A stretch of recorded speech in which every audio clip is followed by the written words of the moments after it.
Okay, hai, Assalamualaikum. Apa khabar semua? Hari ini kita nak borak sikit tentang episod terbaru siri Agent Ali, episod keempat, musim yang ketiga. Alright, gang. So, sebelum kita start dengan episod keempat ni, apa kata kita go through dulu apa yang berlaku ataupun event-event yang penting yang berlaku dalam episod yang ketiga. Bagi aku dalam episod 3 tu satu benda je yang menarik perhatian aku, iaitu mereka mendapat upgrade, ya, yang sesuai lah dengan tajuk untuk episod yang ketiga tu. Tajuk dia pun upgrade kan. So dalam episod yang ketiga tu 4 orang ejen mata, yang mana 2 ejen mata cyber raya dan 2 lagi ejen mata antarabangsa telah berjaya untuk mendapat top 4 dalam pertandingan arena tu untuk cabaran yang pertama. Dan hadiahnya sempat orang tu dapat upgrade lah apa-apa yang dia nak upgrade mengikut kemahuan ataupun mengikut apa yang ejen kita boleh bagi dekat dia lah. Alright, so kat situ yang yang berjaya mendapat upgrade ejen Ali, ejen Icha, ejen Kim dan ejen apa yang English Inviso tu, Alex ya, ejen Alex. So diorang berempat dah dapat upgrade. So yang paling menarik perhatian aku untuk episod yang ketiga tu, di mana Ali upgrade suit dia, yang mana dia boleh mengawal elektromagnetik di sekitar badan dia. Dan menggunakan elektromagnetik tu, dia boleh mengawal gasing yang pemberian mak dia tu. Dia macam ni tau. Masalah Ali ni sebenarnya, lepas dia tak ada iris, apa yang dia boleh buat cuma dia boleh main dengan yoyo dia tu je. So dia macam tak cukup dah untuk jadi seorang super agent. Tak ada iris kan. Jadi dia cuba gunakan barang ataupun senjata yang mak dia pernah gunakan dulu. Dia gunakan, dia ubah balik untuk orang kata tambah nilai, tambah memberi orang apa ni, orang kata nak bagi power up sikit lah. Nak bagi power up dia ni supaya dia satu level dengan kawan-kawan dia yang lain. Tapi malangnya Ali ni dia tak boleh mengawal gasing yang mak dia gunakan tu. Dia Ali ni dia tengoklah cara mak dia gunakan gasing tu, cara mak dia berlawan menggunakan gasing tu. Tapi dia tak mampu nak buat macam mana yang mak dia buat tu. Lepas tu masalah Ali ni dia lebih kepada faktor reflex. Dia lambat. Dia sebab setengah orang dia cepat tau. Dia nampak satu benda tu, dia pump boleh buat. Setengah orang tu tak, dia delay dulu, dia macam berfikir dulu. Konsep Ali ni dia macam tu. Dia perlukan masa untuk membuat sesuatu. Dia perlu fikir. So dengan episod yang ketiga tu, bila dia upgrade suit dia tu, dia boleh kawal gasing yang mak dia gunakan tu, yang sebenarnya dia tak boleh kawal. So aku rasa itu main point lah untuk episod 3 musim ketiga ni. Alright. So sekarang kita beralih pula kepada episod keempat musim yang ketiga ni. Okay, so sekarang kita dapat tengok dalam rentetan daripada episod ketiga tu, ejen-ejen mata antarabangsa ni, dia tak puas hati tau dengan ejen-ejen Cyberraya ni. Dia macam merendah-rendahkan kemampuan ejen Cyberraya ni. So bila ejen-ejen muda Cyberraya ni tengok yang diorang ni dia rendah-rendahkan, dia perkotak-katikkan, dia macam yelah budak-budak kan, dia macam tak boleh belah dah. Apa hal kau nak rendah-rendahkan aku, kau power sangat ke kan, macam tu lah kan.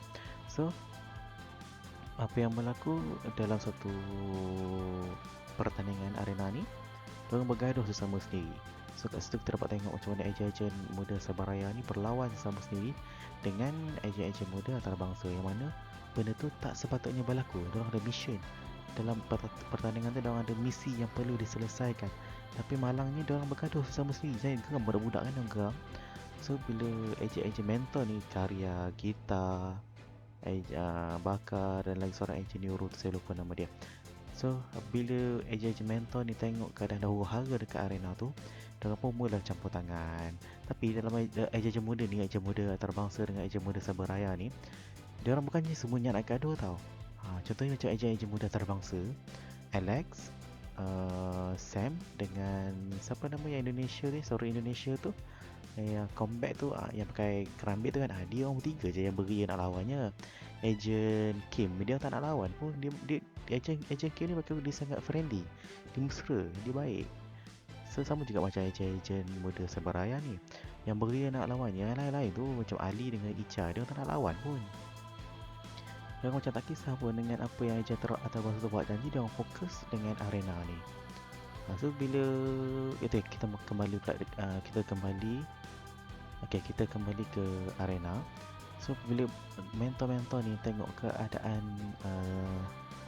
arena tu dah tak terkawal, mereka pun mulalah suit out dan mereka campur tangan. Dia orang cuba hentikan arena tu.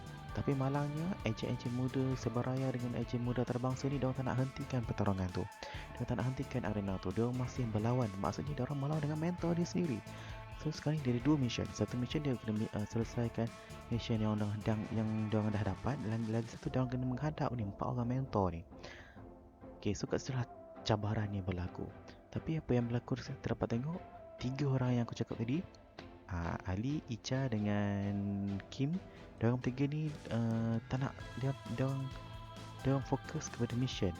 So mission dia orang kena conquer center area dekat tengah tu. Dan lepas dia conquer kawasan tu, dia kena bertahan selama beberapa minit sehingga masa tamat.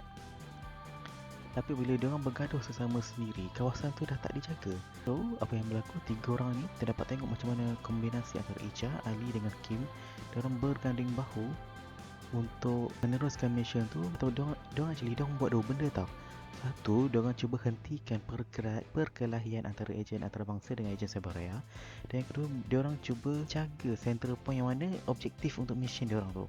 So dia orang buat 2 benda dalam satu masa. Actually 3, sebab ejen mentor pun campur tangan. So dia orang buat 3 benda. Dia kena conquer tempat tu, dia orang kena halang kawan-kawan dia dari bergaduh, dan dia orang kena berhadapan dengan 4 mentor. Kat situ kita dapat tengok macam mana ejen Kim, ejen Ali dengan Cha ni, Icha yang so sweet. Icha tu dia betul-betul fokus, dan akhirnya dia orang bertiga berjaya menghalang mentor tu daripada conquer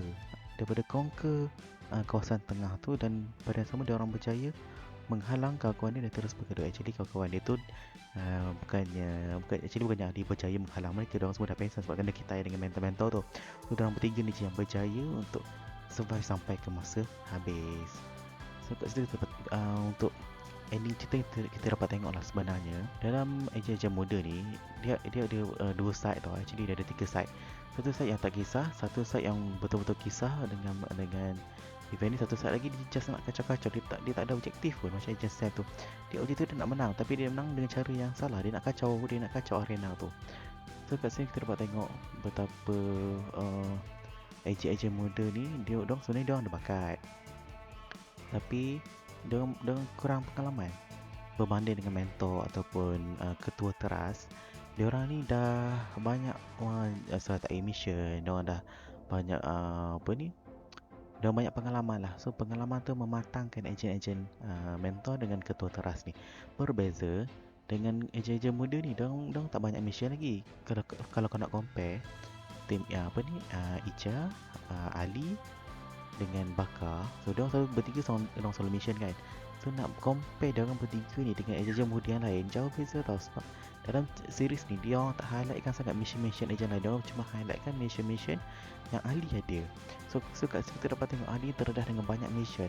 Sebab tu Ali dengan Alisha ni kalau perasan, dia orang tak fokus sangat dengan gangguan yang dibuat oleh ejen-ejen antarabangsa tu. Dia orang fokus dengan mission. Ini secara tak langsung menunjukkan kematangan Ali dan Icha dah semakin matang. Berbeza dengan ejen-ejen muda yang lain, dia orang lebih kepada fikirkan hal-hal peribadi yang mana tak penting pun. Yang penting sekarang ni macam ada Icha cakap, dia tak kisah pun. Yang penting dia fokus dengan arena ni, dan dia minta Ali pun buat benda yang sama, fokus dengan arena ni. Jadi itulah sedikit sebanyak perkongsian mengenai episod 3 ni, episod 4 ni.